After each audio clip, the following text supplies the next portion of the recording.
Worry enters our life through thoughts.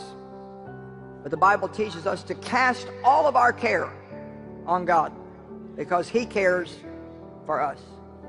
Life is real, and we never know exactly what's going to come our way, but we do know God. We don't have to live in fear because He's with us and He's on our side. Well, worry sees the problem, but it doesn't see God. I don't think it's wrong to see the problem.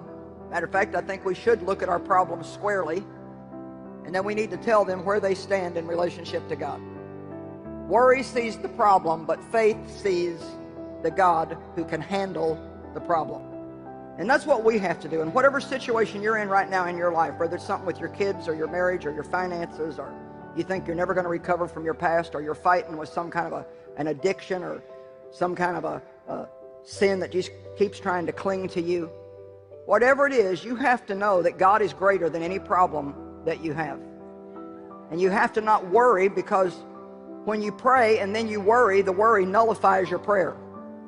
Prayer is something you do instead of worry. If we pray and then worry, we're saying with our mouth that we're depending on God, but we're saying with our actions that we don't really believe that God's going to come through, so we're going to worry and have a backup plan just in case He doesn't. We don't have to know what God is going to do. We don't have to know when He's going to do it. All we need to know is that He is, and He has a plan, and at the right time, not our time,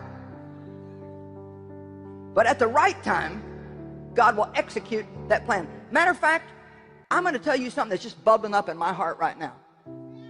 God is working in your life, every single one of you. God is working in your life right now in ways that you cannot feel, don't see, and don't understand. And everything that we go through, we need to lift up our voice and say, God, I believe you're working in my life right now. I'm expecting something good.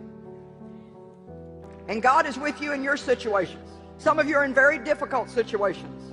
And yet in the midst of that, you have joy and peace and you have hope, and only God can give us that. God is with you. Just because you have a problem, that does not mean that God has abandoned you. God is with you.